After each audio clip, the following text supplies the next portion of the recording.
David Thewlis would be good. Oh my God. What? Did you just buy a box set of every movie of his? No, there is another guy named Steven Seagal, Siegel. He wrote K9. So when I clicked on that IMDb and it said writer for K9, I was like, what? No Steven way. Seagal Wrote the Jim Belushi dog buddy movie. They sold Field of Dreams at McDonald's. the movie? Yeah. VHS? Yeah. Really? They did another round too where they had like Wayne's World and some other ones, but it was like Field of Dreams and something else. I'm Jason Schubert. I'm Julian Lucas Watkins. Nice. We doing filmographies. You threw me off. You guys are way in the future, but back here, you got shingle pain. Yeah, we got shingles. We're old men. My fucking arm hurts. I'm completely comfortable. It's kind of like right now. I just felt a little bit of a ting in my brain or my temple area because of this. No pain. I got a shingle arm. He's got a shingle head. My face is jacked. Yeah. I mean, it was really jacked a day or two ago. I'm already used to the swollenness. We're doing Field of Dreams. Kevin Costner, Kathleen Madigan, what's her name? Yeah, she was like a hot ticket item for like 3 movies there. The first time I watched this not too long ago. I'm going to be honest with you. Oh, really? I was thinking to myself, probably 2020, like early in that pandemic, like I need a feel good movie. So I fired this on, and originally she didn't really do anything for me. But watching her this time, I was like, I like this. It's a weirdo fucking movie, man. Boy, you know what it's about. Everybody knows what it's about, right? Yeah. But what I forgot, even though I had just watched it, and what I had discovered that first time that I did watch it, they only spend 10 minutes setting it up, like the gonzo shit. Yeah. It isn't like nowadays they go to a psychiatrist and there'd be a funny thing there and blah, blah, blah, blah, blah, blah. No, immediately he's plowing his field and if you build it, they will come. If you build it, he will come. Does it say he? If you build it, he will come. They do both. And then he's like, what? Honey, did you hear that voice? She goes, no, I didn't. What are you talking about? You didn't just hear that guy talking? Why is he like a 1920s newsman? You didn't hear that voice just now? She's like, no. And then he hears it again, comes in the house and he's like, what the fuck's going on? And she's like, I don't know. Maybe you're going crazy. What did they say? And he says it. She goes, what does that mean? He's like, I don't know. So he goes into town. He's a corn rancher. What are they called? A farmer, corn farmer. Yeah. In Iowa. And he's got a wife. He's got a little kid. They're barely making it, but they're kind of making it. Her brother, some sort of a financier guy or something. Timothy Busfield from The West Wing. I mean, I'm trying to bail him out and he goes off to watch television. And Gabby Hoffman? No. James Although Earl she's Jones. the daughter. No. Timothy Ray Busfield's- Liotta. No. Kelly Caulfield is Timothy Busfield's wife. She has another name that she goes by now. Something Kelly something Caulfield or Caulfield something. Kelly Caulfield Park. She's from In Living Color. Oh. Oh boy. Not ringing any bells for me. You ever hear that TV show? In living color. Did I do it? You can do what you want. She was on there. It was nice to see her. So he goes to town. Oh, I'm sorry. We're getting into it. You didn't even do the synopses. No, but you said everybody knows Field of Dreams. I did. I can't remember how to read. I'm just trying to not have you die. From my arm? Yeah. Yeah, sitting here and talking about podcasts, movies, it seems to be terrible. Yeah. Oh, Christ. Iowa farmer Ray Kinsella is inspired by a voice he can't ignore. To pursue a dream he can hardly believe. Supported by his wife, Ray begins the quest by turning his ordinary cornfield into a place where dreams come true. So it's Kevin Costner. Did you say that already? I did. I wanted to... Amy Madigan is Amy the Madigan. wife's name. What'd you say, Kathleen Madigan? Kathleen, yeah. So I did want to... I lied so much about Ray Liotta's credits a few episodes back. Uh-oh. So I just wanted to... Did we skip some? No, but I was like, he's in one show and one movie. Oh, yeah. So his first credit in 1980 was Hard Hat and Legs. He's a family member. It's just his family. His second movie is Crazy Times. This is Johnny Wizard Lazara, and we can't find that. That's the leather jacket movie? Yeah. He did 37 episodes of Another World from 1978 to 1981. Holy shit. One episode of St. Elsewhere. He's in the Casablanca TV show for 5 episodes as Sasha. Then The Lonely Lady. Then The New Mike Hammer. The New Mike Hammer? He did one episode in The New Mike Hammer. Our Family Honor, that mobsters and cops TV show. He did 10 episodes of that. I don't know that one. Then Something Wild, Arena Brains, Dominic and Eugene, and Field of Dreams. 1989. 1989. So now he's at the feed store, and he's like, you ever hear that farmers sometimes hear things in the fields? Talking to some old guy. But it's just I've heard that sometimes farmers out in the field, they hear things, you know, voices. And he goes, what? Nah, you hearing voices? No. Not me. But you heard that? What do they say? Yeah. Something He like goes, because I don't hear them, so I want to make sure I'm not doing it wrong. And then somebody's like, what's going on? Ray's. He's hearing voices in the corn. Noises. I'm just going to get some 3-in-1 oil, and that ought to do. And they're all just like, huh? So he goes back home, and he hears the voice again. But now he knows what he's supposed to do. Well, because he gets the image, right? Of the That's right. lights in That's the right. field over there in his corn. So he goes in and he's like, Amy Madigan, I think I got to build a baseball diamond so that Shoeless Joe Jackson can come back from the dead. Now, Shoeless Joe Jackson, I'm not a sports guy, but he was a part of the Chicago 8. Yeah, the 8 Men Out. 8 Men Out with John Cusack. Yeah. White Sox, Chicago. The mob paid 8 of their players to throw the game. Now, he took the money, but he had like the game of his season or whatever. They said he was the only home run in the entire series. So how is he throwing the game is basically Kevin Costner's thing. And this is based on a book, which I'm assuming is Written by Ty Cobb. pushing the same agenda. No, but they do mention Ty Cobb, and boy, Yeah. talk about a virulent racist. Everybody hates that guy. They even take digs at him in the Ghost Adventure movie. Well, and in general, boy, he was something else. I watched the Ken Burns baseball documentary, and they mentioned that Ty Cobb in there, and boy. He stabbed a black hotel night watchman who had dared ask him to identify himself. The Tigers paid the watchman's medical expenses in exchange for the victim's promise not to prosecute. He was a racist through and through. But nice? No, well, so because of taking the money, the commissioner basically threw all those guys out of baseball and said that they could never play baseball again. And Shoeless Joe Jackson was Kevin Costner's father's favorite player, and Kevin Costner had a beef with his dad. So he's like, yeah, if I build this baseball diamond, then Shoeless Joe Jackson will be able to come back from the dead and play baseball here. You're kidding. This is fucking crazy. Jenny hates this movie. Yeah. We watched it. And I was like, what'd you think? She's like, I hated it. Uh-huh. It was so stupid. Yeah. It's because of the wife and her just being like, yeah, let's do it. Let's bankrupt the family. It seems insane. She's real gung-ho. I think there's like a making fun of these yippies. Well, that's this just movie. it. These two idiots that moved to Iowa. So, yeah, she's just like, let's, whatever. And so he cuts down like a swath of corn. Yeah, it's like half their farming property. Yeah, and it's like they're seemingly only months away from harvest. Kind of like, how about you wait? Because he builds this perfect regulation baseball diamond. With the lights. They cut to a shot of like a crane hoisting up one of the fucking lights on like a 90-foot beam of. I'm like, what? What? But, he builds it and nobody comes. So he's just like. I mean, is that true though? Because somebody comes. Well, no. So he builds it. It's in summer. And then it cuts to Christmas, snowing outside. And he's sitting at the window looking out longingly. It was snowing? Yeah. Like a full year goes by when he's got this baseball diamond.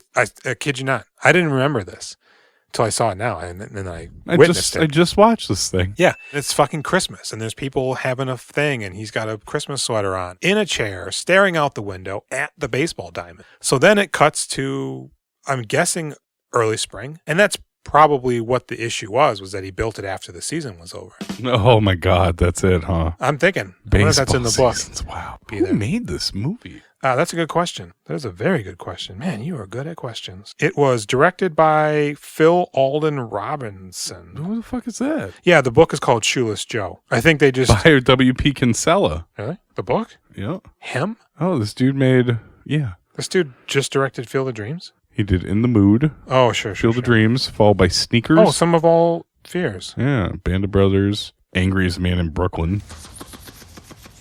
Fuck you. So all of a sudden, he's sitting there just moping. And the daughter goes, Daddy, there's a man outside. I don't care, because they're talking about their finances. She's like, Ray, you basically bankrupted us. We're going to break even. Barely, she says. Daddy! God damn it! There's a man out there on your lawn. Don't make me shove a hot dog into your throat. And it's Shoeless Joe Jackson. played by Ray Liotta. Yep. And he goes out to meet him. And he's got his, old baseball uniform on or whatever. This is one of many moments where the movie just plays and doesn't get bogged down by any specifics. Here's this ghost. No questioning of it. No It's questioning Shoeless of Joe. it. His dipshit wife just smiling like, yeah, it's a ghost. Right? And what happens when he cuts down the corn? Can he do that? Oh, fuck. I didn't even consider that. Because they come from the corn. There's if so you many- haven't seen the movie. so many questions Yeah. about this movie. It's so bizarre. But immediately, when he goes, hey, come meet my wife, Ray Liotta knows that he can't step past the gravel. like, he's all for it. And then as soon as he gets close to the edge, he like looks down and he's Yeah. like, I don't think I can. I can't do it. Which is weird because Ray Liotta or Kevin Costner looks and sees that with him. And then the wife comes up and he goes, oh, this is my wife. And then he's like, why don't you come off the field? And he goes, I can't. It's like, yeah, you just saw that. You know what I mean? We know the rules. We got him already. So he starts hitting some dingers out to Shoeless Joe. Let's play a game, right? And the first one he whiffs completely. It's embarrassing. I feel bad for Shoeless Joe. Me too. But I like Kevin Costner. He's pretty hokey. He's not hot in this movie, right? No. People find Costner hot. I don't find him. I've never found him hot. I think he's always got a big head. He's very like regular guy. He's Mhm. charming. Yeah, He's yeah. personable, but he's not sexy. He's every man, and I buy it. He's like a dad. Yes. Younger than me. Yeah. Watching this. Was he 30? You said he's 35, 36, the character. Right. I said to Jenny, I was like, hey, check it out. Kevin Costner's younger than you. So he hits a couple dingers, and then he's like, hey, can you pitch? And he's like, yeah, because he used to be in the minors, Kevin Costner's character, which I don't think they establish immediately. They get back to that later. So he's throwing a couple pitches, and Ray Liotta's cracking them. And then he's like, all right, well, I'm going to get out of here. I think they even turn on the lights. And he goes, what the hell's with the lights? Can't see the ball as well. Yeah. You go, oh, they do that now. But he does also say, can you get my curveball? Almost kills him with a baseball. He's like, Shreds his groin. Yeah, you can hit the curveball. I'm an angel dead man, but don't you sass me. Yeah, I'm a professional ball Yeah. player. You're Don't talk shit, bro. right. Talk shit, get hit. Exactly. So he's like, hey, can I come back? And Kevin Costner's like, yeah. We built this for you, man. Yeah, I made this for you. My wife didn't do shit. No, right before Kevin Costner leaves, because Shoeless Joe runs into the corn and vanishes. And Kevin Costner's turning around, and then he hears the voice again. What does he say? Go the distance. Isn't Go the Distance later? Ease His Pain is next. I Ease think. his pain. Yeah. Ease whose pain? What are you talking about? Ease his pain. What? Well, thanks a lot. I think those That's my Jimmy voices. Stewart. Yeah. I think the voices are a mixture of people because I thought Mm-hmm. I for sure heard Ray Liotta before you see Ray Liotta Mm-hmm. with the if you build it. Because he will come. admits to that at the end. If you build it, he will come. And he points over there. Yeah. I don't know. Yeah, I don't know who the other voice is. The ignoring of the mental illness in this movie, I think, is like the most interesting It's alarming. angle. Yeah, it's like, okay, this guy needs help. You're gonna placate him and destroy your farm. That's the thing. He's already under stress from Farming stress. farming stress. He's not doing so well. He's, probably not enjoying himself as much as he maybe wants to at that point in his life. He's pretty snarky about being in Iowa, Mm-hmm. even though he plays it completely straight when he mentions Iowa. He does. He's almost prideful. He's talking shit about it though. So he starts hearing voices. That's already alarming. But hey, you're in the sun. Now you want to build a baseball field, a baseball court, so that a ghost can come back. Yeah. And we have this damn thing for half a year through the winter. Sounds like you're just having a breakdown and want to destroy the farm. Big time. Big time. But then a ghost shows up and everybody's cool with it.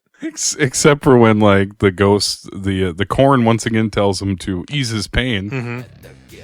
So he doesn't know what the hell's going on. Now, Shoeless Joe brings back some more guys, real guys, I guess. Is it all 8? Is it the 8? It's the 8. Yeah, it's the yeah, 8. yeah. And they go, well, yeah, Ty Cobb wanted to come, but we said, no way, buddy. And it's a whole thing. It's nice. Now, I think this is when her brother comes by. Sure, but I would like to point out Ray Liotta is quite mysterious. I talked to Jenny about this because I was like, "What'd you think of his performance?" And she's like, "It was fine, whatever." And I was like, "Actually, he's strange. He's almost strange. like slightly robotic. It's somebody who has a knowledge of the afterlife and know that they're dead, but are also still the same person as when they're alive. Slightly, not quite menacing, but almost." It's slightly menacing. Some of it is that, yeah, he doesn't quite know what's happening, and you can tell he's trying to understand it each step of the way. But he's also innately a ballman and now has the ability to do that. So it's kind of like later on he asks, Is this heaven? it almost feels like maybe he was in some sort of a purgatory or even hell. And now he's here. It's Iowa. God, I would almost think it was nothingness, but okay. Well, I mean, they seem to suggest that they're living a life outside of this. Yeah. Whatever that is in the afterlife, just mingling. I don't know. But Liotta's got a really interesting performance. But then they bring in the other 8, the other 7 of the team, right? And they're silly boys. Yeah, they're like the ghosts from like Scooby-Doo that are goofing around together. Yeah, they're like the 7 dwarfs. They each got their own quirk. The one guy, he says a mild swear word. They're like, "Hey, man, the kid's here." "Oh, sorry, Karen." It's okay. I don't mind. Timothy Busfield's over there with Kelly Caulfield and Amy Madigan's mom. His and her mom, because they're brother and sister. You can tell because they both have red hair. And the girl, they're talking about trouble. You know, "Hey, man, you owe money and you're not going to be able to keep the farm and all this shit." And the girl goes, "Hey, they playing the baseball." So they go out. And Timothy Busfield comes out like, "What are you guys doing?" Kevin Costner's like, "What do you mean? What? This isn't very funny." They can't see him. You can't. Timothy Busfield and the others, they can't see You mean him. you can't? Guys can't see the ghosts? Right. So then the wife comes down with the mom and they're like, "What the hell's going on?" And we're watching them play. You can't see. And the baseball players are like, "What the hell? They can't see us." Right. And he's like, "You're crazy, man. You're going to have to sell. And that's the end of it." And he storms off. And the mom's like, "It's not right to make people feel stupid." Right. Because Amy Madigan's down there at this time and they're all kind of like, "This is wild." Yeah, but they're like smiling little dickheads. They are. They're just like very smug and proud of themselves for their little ghost baseball field. Now, I know he gets swept up in a whirlwind shortly thereafter, but that would be the moment when I would maybe ask other people from town just to stop by. "Oh, I wanted to give you a pie. What do you think of this? You see anything out there?" To gauge what it is. It seems like you have to be willing to believe to see them. Sort of, but Timothy Busfield is only convinced by concrete evidence and not necessarily a will to believe that he starts seeing. Well, he sees somebody appear out of nowhere. Exactly. Yeah. That's what I mean. He's not like, "I believe now and I can, you know." So they go to a PTA meeting because the school's talking about burning books. And some cow is sitting in there just mooing. She's in stuff. Like 10 years after this, I feel like I saw her in lots of things. Oh, absolutely. She's like, "We need to burn these books because they're talking about sex." Excuse me, Terrence Mann was a warm and gentle voice of reason during a time of great madness. "Well, at least my husband's not crazy." And she's like, No comeback for that one. "No, except you want to go outside and fight?" You Nazi cow. She says, yeah. "Yeah, let's do it." She probably would have whooped her ass too. Yeah, she's scrappy and She's crazy. Uh-huh. So, you know, basically Kevin Costner's like, "Man, chill the fuck out." And so she does this sort of rousing speech where she's like, "Who wants to burn books and be like Nazis?" Nobody raises their hand. That's I was good. expecting That's one or two good. people. Now people are like, "Yeah, fuck them, burn them. I'm a Nazi." Now arrives the hour of action. 30 years ago, it You was woke a disgusting concept. Snowflake. Yeah. And then so she's like, "Who wants to respect freedom and democracy?" And, "Oh, well, I do. I want some of that." And then they storm out. And she's just like, she comes sliding out of the room and hits the locker. Like, yeah, like Footloose almost. Like, "Yay, I did it. You see what I did in there?" We never talked about that horrible little hat she was wearing at one point where like looks like she cut the brim off. Or was it a propeller hat without the propeller? Right. Callie mentioned that. What is that? It's hat either a about? really tight bike hat that the brim has been removed from, or a propeller hat that the propeller has been removed from. Is there something wrong with this lady? I feel like there was a moment where we know about that hat and that all that shit was cut. Yeah. I mean, this movie is only 80 some minutes, I think, maybe. It felt tight. It's lean. I think they cut a half hour out of the beginning. Good job. They made a classic by doing that. I mean, why get bogged down in it? Right. But there was probably, I think we there don't was, need information about the hat. We're I think curious. there was a moment where we see the hat, or she's wearing it more, and they say, "Damn it, why are you wearing that propeller hat? It's broken." "Oh, well, you know, We should Google it and then we'll tweet her. Yeah. And she won't respond. She'll like the tweet, Yeah. like Christine Lottie, and we'll get no information. She's all jazzed, but he's like, I know what I need to do now. It's Thomas Mann. I got to ease Thomas Mann's pain. And she's like, what? Yeah, I gotta rub him. Why? I don't know. The voices want me to. Right. And they don't say any of this shit. No. It just so happens that he even hears who Terrence Mann is. So he's like, I got to take the van and go to Boston. I got to take him to a baseball game. And she's like, It's so stupid. I gotta bring him to a game. I'm going to put my foot down on this one. Right. You let him build a baseball diamond and you guys are almost bankrupt. You've seen the ghosts, but It's bananas. So she's like, you're not doing this. We're broke. I got to have to sell. And he goes, no, I got to go to Boston to whatever that place is they play at. Fenway Park? And she goes, Is Fenway the one with the big green wall in left field? yeah. Oh my God, I dreamed you were at that stadium with Terrence Mann. And they both say, eating a hot dog. I had the same dream. I'll help you pack. y'all need some part-time jobs because like you're already in for a penny, in for a pound. You have to follow this through. Yeah, big time. Yeah. So he hits the road and he gets in his little Volkswagen van and he drives from Iowa That van's so ugly. to Boston Why do they have a 70s van? because they were hippies. I know, but it's been like 18 years. Well, they have a truck too. Now, here's my question. I mean, driving straight to get from Iowa to Boston, we're talking like what? 15 minutes? No. 2 hours? No.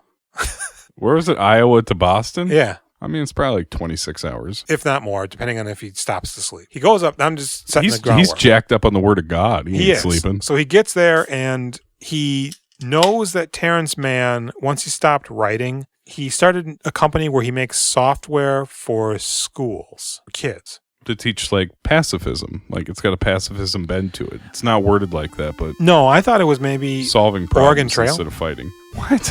No. So he gets there and nobody wants to tell him where the guy lives because he doesn't know. And they're like, well, if you were his friend. Finally, he gives the guy at the gas station $5 and he goes, just go over there. That guy's from like the commish or something. It says it's the only door without a chicken in it. So he finds the door and he sees the mailbox and he goes upstairs and he rings a weird bell. And who's Terrence Mann? James Darth Earl Vader. Jones. Yeah. He opens, what do you want? It's that guy from The Sandlot. Mm-hmm. Yeah. And he goes, hey, I'm this guy and I came to see you. And I can't help you, you hippie. Get the fuck out of here. Slams the door on him. So Kevin Costner's like, well, shucks. And he turns around the walkway. No. He comes back, knocks on the door. Hey, man, I swear to God, I just need to talk to you real quick. I swear to God, I don't got time. That's my James Earl Jones. That's pretty good. I don't got time to talk to you. Why don't you get out of my hallway? You're really doing the bass well. Yeah. You goddamn hippie.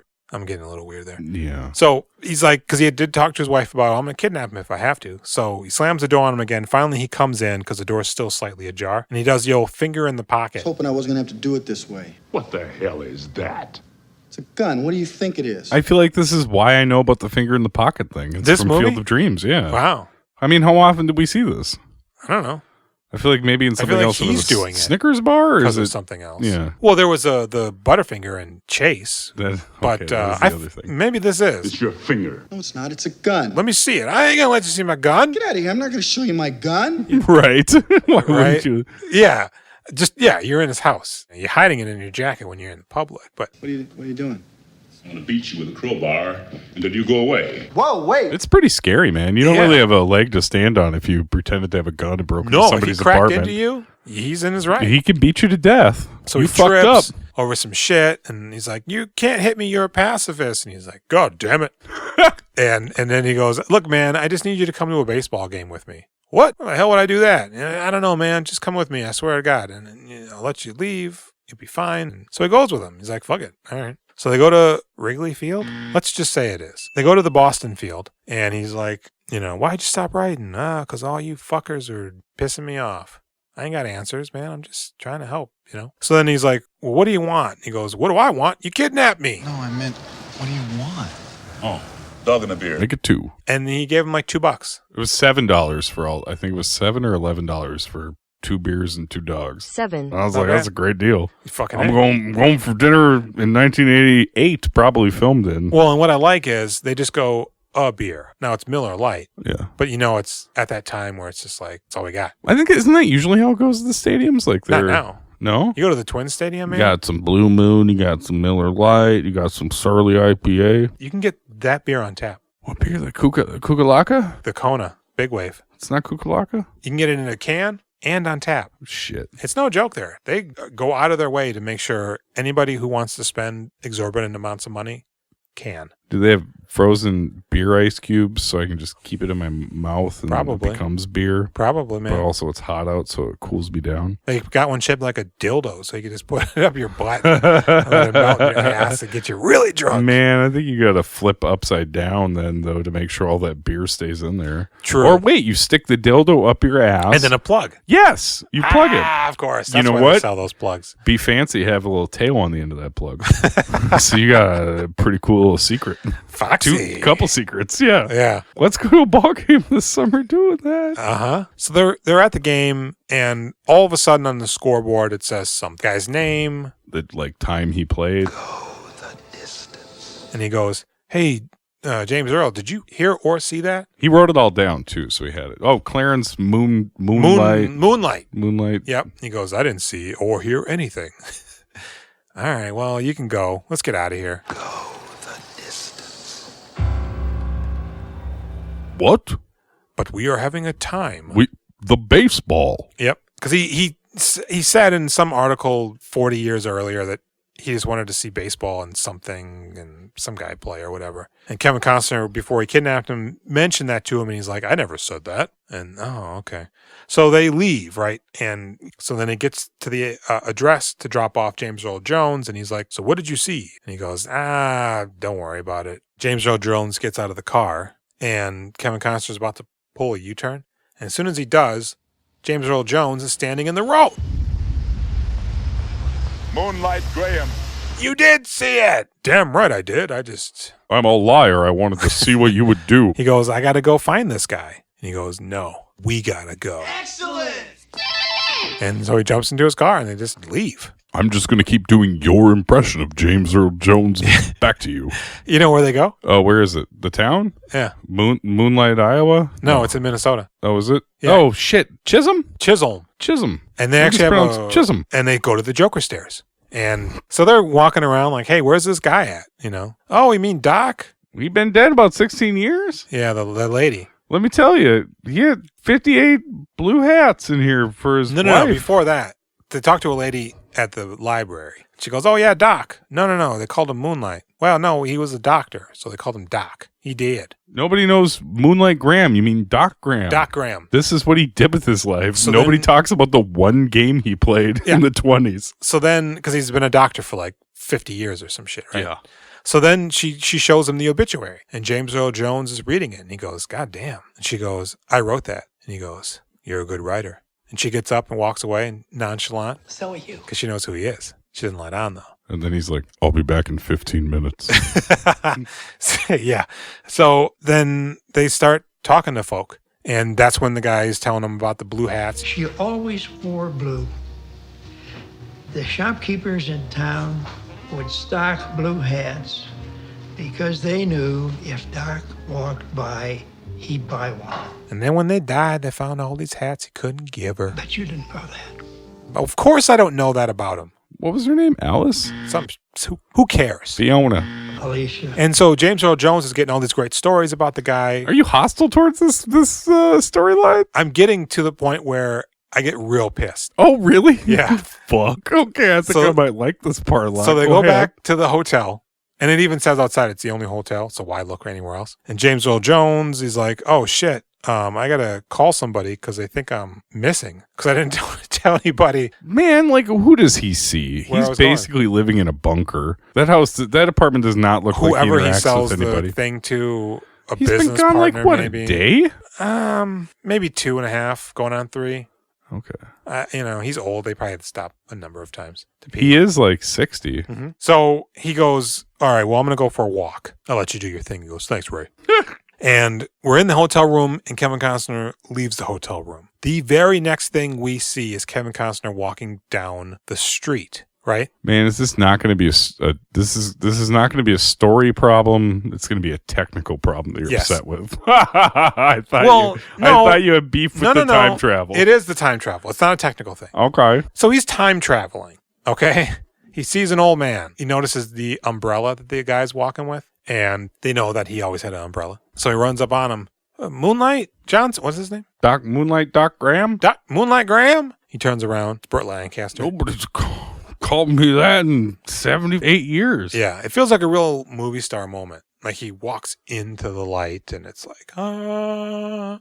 He comes swinging too. I was like, how's this old guy? I really have never really seen Burt Lancaster in anything other than this. You wouldn't have. He's good. Yeah, he's very solid. good. He delivers these little monologues and he's fantastic. So he's like, hey, come with me. You know, they go back to his office. Yeah, let's hang out in my office. Right. And he's telling him you about... guys don't want to sit on a bench? You got to unlock a door and go hang out? No, he's going back to his office. Where is Kevin Costner? Is he really in 1972? Yeah, why else would he be able to get into that? That office wouldn't exist anymore. This just doesn't make sense. It's time travel. I don't want to talk about time travel shit. Because if we start talking about it, then we're going to be here all day talking about it, making diagrams with straws. He's like, hey, man, tell me about your thing. And he goes, well, I did all this, and I went up there, and they sat me the whole season, and then at the very end, I was going to get up, and I had one hit, and it wasn't that great, and then I just left. I knew they were going to send me back to the minors, and I didn't have the heart to do that shit anymore. Didn't realize that was it. Exactly. He's like, maybe some other time. So he comes back, eventually becomes a doctor, and then he's just a doctor for the rest of his life. He gets married, and he lives probably a good life. I think he's very happy. I think he has a very nice life with one sad thing. Right. What's so interesting about a half an inning that would make you come all the way from Iowa to talk to me about it 50 years after it happened? So Kevin Costner goes... For 5 minutes, you came this close. I mean, it would kill some men to get that close to their dream and not touch it. They'd consider it a tragedy. Son, if I'd only gotten to be a doctor for 5 minutes, now that would have been a tragedy. I better be getting home. At least she'll think I got a girlfriend. Because she's still alive. Felicia? Alicia? Yes.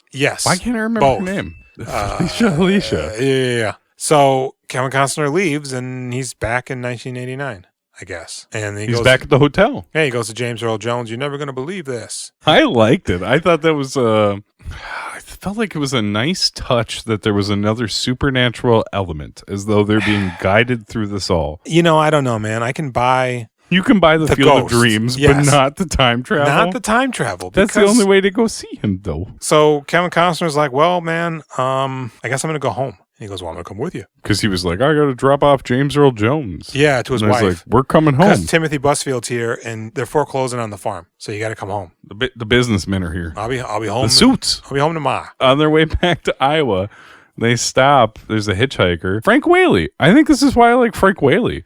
He's a good-looking young man. He's got a charm to him. He's got a likability. This is another thing that I have a problem with. Oh, no. They pick up Frank Whaley, and he's... What's his last name? Doc? His last name's Graham, I think. It's Moonlight Graham. Is it like Augustus Graham is his first name or something? No. Oh, I don't know. I don't know what his first name is. So they're picking him up on the side of the road. I kind of feel like they could have skipped the whole time travel thing. Just have them not find him, and then all of a sudden pick up this young guy. I really enjoyed the time travel. Because they immediately know that it's him. You wouldn't know the old man, though. That's just it. You wouldn't. And it doesn't matter. That's one of the hard feels in the movie. The moment that's coming with the old man is a really big deal. I would feel like it would lend itself better to the story if we didn't immediately know that this guy was a ghost. I mean, you don't, except for the way he talks. He says, I'm Ray Kinsella. This is Terrence Mann. Hi. I'm Archie Graham. And they look at each other like, but then he's sleeping in the back the whole time while they're driving, and these guys are chit-chatting about shit. Why are you sleeping, ghost? And I'm like, do they know it's him? Because I know it's him, because he said his fucking name. And why are they picking this ghost up on the side of the road? So they get back to the thing, hey, it's Frank Whaley and everybody's here. Because he wouldn't come with them when he was alive, but once he's dead, he's willing to go to the Field of Dreams. But nobody else can exist outside of the Field of Dreams. How are they just picking up a ghost on the side of the road? Because he's got to get to the Field of Dreams. You know, it's a little clunky. Yeah, you guys are really playing with the rules. So they get there and they're like, hey, kid, want to play with us? And he's like, heck yeah, mister. Heck yeah. Do you like Frank Whaley? What are your thoughts on Frank Whaley? I really like him a lot, He's too. in JFK. Hey, I'm sorry, buddy. I thought I was shooting at that son of a bitch, Kennedy. And Little Monsters. But I mentioned that because Kevin Costner's in JFK. I was talking about JFK. Jesus Christ. I've never seen it. I know you haven't, but I'm saying I tried to watch it. There was like 10 minutes. As a moment, and I couldn't handle it. As a mention of correlation, they later meet In JFK. 4 years later in JFK. Even though they're not in the movie at all together. Sometimes they bring in these heavy hitters for the movies, right? It'll just be an amazing cast like JFK. And you will play JFK because your friends keep fucking talking about it. And you watch it. And the characters are all doing like real weird voices and things. And you're just like, I'm not going to watch this fucking thing. I don't care. It's 3 hours. No. Yeah, JFK isn't a great movie. It's not even really that good of a movie. You have seen it a lot of times, there are have good you not? elements. I've seen parts of it a lot. Parts of it. The most interesting parts for me of JFK is when they're actually talking about the assassination. I imagine that would be the most interesting thing. The other half of the movie is about this idiot's life. Oh, Costner? Yeah, he's playing a DA. I feel like Tommy Lee Jones is a little weirdo. That's like they're all is Joe Pesci. They're and all that weirdos. stuff's all interesting, but that's in connection to the case of JFK. When they're investigating that, when they're looking at these clues, when they're talking about the photo, when they're doing the thing. And they say back and to the left. They do. When he meets Donald Sutherland's character and he's telling him about why he thinks things happened. That there may have been a magical bullet. No, they did. Some guy does mention that. Obviously. Obviously? So, yeah, okay, go ahead. So they're playing baseball Yeah. and they like the Rook and everybody's super cool with them. And I'm kind of disappointed at this point because Ray Liotta is now taking a back seat. He's still featured predominantly of the players, but the other ones are joking and Frank Whaley's there now. That's not his thing, though. He's not a joking, goofing guy. I'm not saying I wish he was joking. I'm saying I wish he was in it more. But doesn't it feel more special when he does come over? Every scene he has feels more poignant. It does, and it's not his movie, and he's not a huge guy at this point. It's very interesting that he got this movie for like movie number 4 or 5. I don't know what Shoeless Joe looked, sound, or acted like. Probably so not maybe like he's Ray like, Liotta. yeah, I don't know. Frank Whaley's, this is one of his first roles too, of note, I think. Man, I like that Frank Whaley. I do too, man. He's in a movie with a motel. Can't think Oh, of what it is now. yeah. Is it Vacancy? It That's is a good Vacancy. one. Yeah, it's a good one. Yes. He's also in an episode of The Outer Limits. I remember being so the new excited one? when I saw him. No, it was, from the 90s, not the 60s. Mm. Trying to remember what, I would seek him out in like the 90s. Mm-hmm. I saw some bleak indie movies with Yes. Whaley. Yeah, He works it, man. He's you good. know, obviously the Hudsucker Proxy. I can't which stand it. I I didn't. can't watch that. No. That's a Paul It's Newman. too much. Yeah, I was not about it. Can't get your rhythm, guys. No, thank you. No, he's a reliable character actor. So they're taking a shine into the boy. Now, does he go out and play that night when they get back? Because it's nighttime when they get back. Is it? No, it's... He only plays the one game with them, right? Frank Whaley? I think so. But we it's never daylight when they get there. Because I'm trying to think if it was nighttime. Then... This whole sequence of events happens before nightfall. Yeah, because the end of the movie is nightfall. They arrived at night, played one night game, and then during the game the next day. Timothy Busfield shows up and he's like, look. You have a stack of bills to choke a pig and come fall, you got no crop to sell. I'm making money off this deal. Fuck you. Yeah, my partners, they don't care about you. If you don't sign this paper right now, tomorrow morning, they're going to kick you off the farm. We got you over the barrel. He's like, we just want the land. You can live here with your family and shit. I don't give a fuck. How does that work? I don't know. So the girl's like, Daddy, don't do it because we can pay people to come. No, people will pay us to come. People will come and pay us. We will pay them. We don't have any more money. We will pay them to come. Let's go deeper into the hole. And then James Earl Jones goes into his James Earl Jones speech. Yes, they will come here without knowing why. The memories will be so thick, they'll have to brush them away from their faces. And they're going to pay you $20 a person. And I'm like, $20 a person? God damn, that's an expensive seat. Well, that's some good 1989 money. And they'll come here and they'll have their own reserve seat. The game stops. Everybody's coming in. As James Earl Jones gets off of the bleachers, walks to the precipice of the field, does his thing, and then slowly comes back. And Timothy Busfield's like, this is insane. And then he pushes the little girl off the bleachers. That's not quite what happens. Now, does he acknowledge James Earl Jones? Because Jenny's like, is he a ghost? Yeah. And I was like, he's not. No, he's a real man. She's like, Timothy Busfield's not acknowledging him at all. He does. He even says, Who's this? Elvis? As a matter of fact, it's Terrence Mann. Right. How do you do? I'm the Easter Bunny. James Earl Jones is real, and he does see him. So then he pushes the girl off. That's not what happens. He goes up, and the girl's talking crazy. Like, he shakes her on the shoulder. He's like, "What are you doing to your daughter?" No, he grabs her by the arm, the collar, and then Costner's like, "That's my daughter," and grabs her by the other arm. And then they're arguing, and she falls off backwards. And he's about to thrash Timothy Busfield, is the feeling that I get. Yeah, he's gonna fuck him up for touching his daughter. You can't do that. Why would you grab somebody else's child? His niece. Yeah, what are you, out of your fucking mind? And so she falls off the bleachers, and she It's like 5-6 feet. Oh, absolutely. She's at the top. Yeah, and she's blue in the lips. She's not breathing. Nope, something's wrong, y'all. And Amy Madigan's like, "I'm gonna run and get help," and he goes, "Anyway, there's a doctor in the field. What? In the corn? Look in the corn. There's a doctor." And he looks at Frank Whaley. Frank Whaley pushes past everybody slowly. I gotta get over there and save this girl. He This gets shit's to so the good. Edge of the field. Fuck. And he looks down. The rocks. Yep. He can't cross the rocks. But what does he do? Crosses the rocks. Crosses the rocks. Turns into an old man, not a skeleton. And it's a really cool effect. Shouldn't he turn into a skeleton because he's dead? That's another thing. So he leaves the field, and he's now the age that he was when he was alive back when Kevin Costner time traveled. In 72 or 76 or whatever. Whatever it is. Same clothes, even. And Timothy Busfield sees it. Where did he come from? Where the hell did this old man come from? I'm Timothy Busfield. So then he walks over, and he sits her up and pats her on the back, and she chokes and shoots out a huge chunk of hot dog. And he goes, "Hot dog," and throws it. Next time, chew it. And Kevin Costner's like, "My God, Moonlight, I'm so sorry." He goes, "No, don't worry about it." Walks onto the field and doesn't revert back to being young. He's still old, right? Like, they're just throwing everything out the window. Well, I mean, I think it's possible that his dreams have been fulfilled in that he wanted to play ball, but he also wanted to save lives because saving lives are very important for him. So this is actually the culmination of his dreams. Is that perhaps true?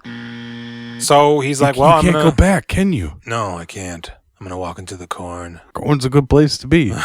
We all laugh when we go into the corn. And Ray Liotta goes, "Hey, Rook." He turns around. You were good. Gives the old Burt Lancaster look down that he's known for. And then he walks into the corn. This shit makes me cry. Did I it? was almost crying when this happened. Yes, this is why I feel like it's important to meet him and get to know him. Burt Lancaster? And get to know like his wife's backstory. All that stuff's great, Well, we man. got to know all that without meeting him. I mean, all that you saw when he met him was... He talks about his wife. He could have had this conversation then. Whatever. I like the time travel, and it almost makes me cry. For me, I think it's just, I don't know. But here is one of my big beefs with the ghosts.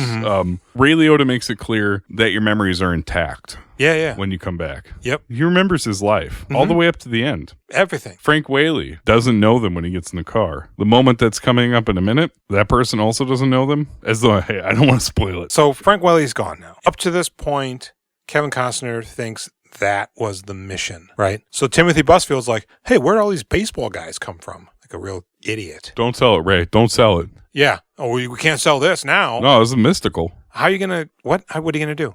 You said if he doesn't sign it by now, tomorrow, they're going to kick him off the land. Man, fuck Timothy Busfield. Pony up that money. Your family's broke. Help them. Well, we'll get to that in a second. So Ray Liotta's like, "Man, this is great. Thanks for doing this." If you build it, he will come. And he gestures over at some guy. Well, you missed the whole blow up where like they invite James Earl Jones into the corn and Ray's like, "What the fuck? You won't let me come to the corn?" That's kind of stupid, isn't it? Yeah, a little bit. And he's like, "I think you should stay, Ray." He goes, "Hey, you want to come with us?" And Ray's like, "Fucking A." He goes, No, not you. We don't really like you. No, that's not it. Him. We're talking to James Earl Jones. But why do they want James Earl Jones? Because he's close to death? Do you not become dead if you go into the corn? He's talking about writing an article. Yeah, we have absolutely no idea what happens if a live man... I'm led to believe that he would just walk into the corn. Obviously, that's not what happens. I would assume, you're dead now. Because does Kevin Costner never go out there? Right. No, you has to be a special kind of inviting in there. Because no, he's been out there lots of times. Well, and at some point, that corn, it's going to die or need to be harvested. But I don't think the corn's like a gateway. I don't know. I don't know, man. I don't know. But if James Earl Jones can come back, why wouldn't they let Ray go? Well, we don't even know if he comes back. We don't. So he's like, he plans to come I'm back. going to go out there. And James like, well, what the hell? I built this. What do I get? And it's not for you, Ray. And he goes, I'll tell you. I'll write about it. You going to write about it? Yes. So he's like, fuck it. I'm going in there. And he goes out and he touches it. This is weird. And he goes in and he vanishes like they do. And then Ray Liotta is like... Another soul swallowed by the corn. I'm not sure what to make of that. Because, yeah, if he goes in there, you think dead. he's dead. Why? But why would they want him to die before his time? I don't know. Why would they want him to come, period? They just met the man. You can tell the world about what heaven's like. Because he talks about people are going to come because of the nostalgia. Did he prove he's one of them? You need to boil peanuts so that they can have peanuts when they get here, Ray. So we got ghosts that appear here, seem to be living a life outside of the cornfield, but can't leave the baseball diamond. Well, it's like... that we know of. We don't know. They live in heaven, right? I'm shaking my hands. Mm-hmm. They live in heaven. Mm-hmm. The only place on earth they can go is this cornfield. Yes. And the baseball diamond. So a live man goes back there. All bets are off, man. He's giggling. It's apparently quite silly out there. His trepidation about going in is like, what do I do? Yeah, it's... Just walk into the corn. That was a little Cosby. Yeah, goofy. More like it. But so then, Ray Liotta's like, hey, man, you built it. This guy over here came. What? He looks over. Catcher's packing up his stuff. Yep. Takes off his helmet. Or his mask or whatever. Oh, shit. And they even had a fucking umpire. Remember that? Yeah. Can you get peanut guys? They just, they all want to be involved. I guess, man. So, he goes, that's my father, to his wife. Because Ray Liotta's like, I'm out of here. And so the guy comes over. You built this, mister? Yeah. Is this heaven? It's Iowa. Man, says that a drops number that of times. goddamn Iowa line. 2 or 3 times already. Yep. Oh, okay. I'm this guy, John Casella, something. And he just goes, I'm Ray. This is my wife, my girl. You want to play catch? Right? Yeah. Okay. But then he goes, hey, Dad. And the guy turns around. Well, there's a little bit more chatter to it. But I yeah. guess. But even still. So he knows he's his dad? Well, they've never met. This is the real problem here. This is what I'm saying. Yeah, the memories are with them, correct? Mm-hmm. But maybe he's not willing to admit it. Maybe it's conflicting within him. No. Only until you call him dad does it seem to register. So Kevin Costner mentions after they pick up Frank Whaley what happened where his dad idolized Shoeless Joe Jackson. Kevin Costner was like rebelling because his dad wanted him to play baseball because he played baseball. And he got to the point where he didn't want to do it anymore. And so he's like, Shoeless Joe's a bum. Your idol's a criminal. And he leaves. And his dad dies before he could come back and apologize. Right. That's terrible. He didn't invite his dad to his wedding. His dad died after the wedding. He said that, but maybe he meant just... No, his dad died in hindsight. the fall of 78. Okay. And they got married in the spring of 78. Oh, it's 89. Sure. So she was born in 83 maybe. I don't know how old she is. She's probably 82. I feel like she's my age. So what we understand, though, is that his dad played minor league ball, I think before Kevin Costner was born. Yeah, no, his dad was old, he said, by the time he was born. So he's already old and broken down and working in a shipping yard. So this is his dad before he had a kid. Yeah. So he doesn't know who Kevin Costner is. Right, but no, because but then he says, they have their whole... hey, Dad. And he's like, yeah, let's do it. Yeah. So he immediately realizes, understands, and is past. Maybe it's very confusing to be a ghost. Maybe you're like... Maybe they called him Dad as a nickname, so he just assumed... Here's what I'm going to say. Maybe it's competing memories because he's 22 or 23, this character? Yeah. So maybe it's he feels like he's that version and that the rest of his life is floating over here and it doesn't really hit him until Costner says that. Because Frank Whaley's weird too. Because Ray Liotta was probably younger than he was when he died because he was still the baseball version. Yeah. Right? I think he died in his 50s. Yeah. So he was probably so he must be aware of everything that happens in his entire life, even the stuff that takes place after. But Frank Whaley isn't. But they do give each other some weird looks. Frank Whaley gives an understanding look to Costner at one point. When she's choking? No, I think it's before that. Okay. Well, I think he's like, hey, this is great. He's like, yeah. I don't know. Great. There's some weird stuff. Yeah, he's thankful for him, but he doesn't question the fact that he's traveling on the side of the road and whatever. Maybe he doesn't even know what year it is. So does this not make you cry? No, absolutely not. God damn. This fucking shit always makes me cry. Field of Dreams, when he finally gets to play catch with his dad, God damn, does it make me cry. No. I had to fight it so I didn't ugly cry in front of Jenny because she clearly did not have the same feeling. No, I don't feel anything. No. And why did Ray Liotta wait so long? For what? To bring his dad. Oh. Because he's like, hey, man, you built it, so he came. Well, I mean, more players are gradually coming, but that does seem to be the payment for doing it. And how awkward would it be a catch with Pop when Kevin Costner was gone, but they still kept coming to play baseball, and she had to turn on the lights for them. Hey, Amy Madigan, you bring us some food. Do they eat? They're having a good time, and it's scrolling out as the credits start to roll, and we see a line of cars backed up on the freeway like a mile away, on the off-ramp, on the fucking county road, on the junction, down to their little road. Well, Julian, what did the ghost say? Well, yeah, but the game's over for tonight. Yeah. That's a really good point, man. That was just some guy and his dead dad playing catch. Do you know... You know what he should have done? He should have built a hotel. Oh. That's where the money's Time coming to chop down the rest of that corn. All right, are we doing the... What else do you want to say about the Field of Dreams? I like Kevin Costner. I like Ray Liotta. Yeah. I like James Earl Jones. And I like Frank Whaley. Yeah. And I like Timothy Busfield for the most part. You know, I do, but I don't know what else. He must be in other things I like, but I like Timothy Busfield too. What's your rating? On the movie, I'm going to give it a 7. Yeah? Yep. It's a incredibly competent movie. Total nonsense. Yeah. But it works. It does. I mean, it kind of doesn't because it's nonsense, but it absolutely does. Liotta did his crazy shark laugh, right? He did. I wish he was alive so I could ask him about that shit. Be like, hey, listen, man, you knew that was your thing, right? Mm-hmm. That was your hook? Your crazy laugh? Because you're good, but you do that in every movie. You know, if I were to have ever met him, I would have hoped that it would be in an elevator. I'm on, he gets on, or vice versa. I just kind of look at him. He looks at me, and I just say, eh.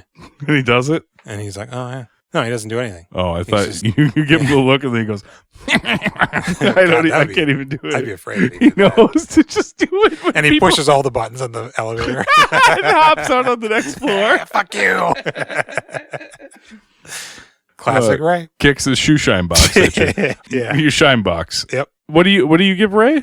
I'm gonna go with an 8. Oh, really? Yeah, I wish there was more of them, but God bless him. Yeah. It's only recently that I realized that I like him. Yeah, he's Quite a great. bit. I give it a 7 just for entertainment factor. It was just nonsense just watching it. The whole time I'm like, this was popular. Everybody said yes. Yeah. And I really think it's the baseball with the Kevin Costner with the dad stuff. So I say 7. You say 8 on Liotta. I would give Liotta a 7, but I think that your 8 is like pretty noble. He's doing things in here. I liked when I pointed it out to Jenny. She's like, you're right. He is doing things. Because I say things around here like, they're doing things. Hey, like Lester Bangs and Almost Famous. I'm like, Philip Seymour Hoffman is doing a thing, and it is good. That's funny because Callie was like, I was listening to your show. I'm doing her now. And I just think when you guys say like somebody's doing good acting, I kind of wish you'd like maybe explain what that means. We did it on Liotta, right? Like I did. I explained. started doing it a little bit on the last one with Dominic and Eugene. Mm-hmm. But that's a valid point. It is 10 points, Kelly. And Ray Liotta, man, he's doing it in here. It's weird. Either he was conscious not to try to steal the movie. He's doing really good stuff, but in the requisite amount where a little bit more, he might be biting into Kevin Costner. I think this is about as good of a performance as you could possibly give as this character. That's what I mean. In this amount of time. And what he's given, if nothing was cut, if this was all that was on the page. Man, we should look around for some extra info. Yeah. Gosh, I should look for a script. This very much feels like he's off to the races. Ray Liotta. Yeah. Well, I mean, his next fucking movie is Goodfellas. Right. God damn. Yeah. And that's career defining. Exactly. For better or for worse. And it'll be interesting to watch what he does right afterwards. All right. Hey, guys. We Doing Filmographies on YouTube. Mm-hmm. Email us at wedoingfilmographies@gmail.com. Yep. We Doing Filmographies on Facebook. Yeah. I got 5 friends, and I got a goddamn fan page for this fucking podcast. Mm-hmm. God bless you. We'll see you with fucking Goodfellas next week for you. Yeah. Good night, everybody. Adios.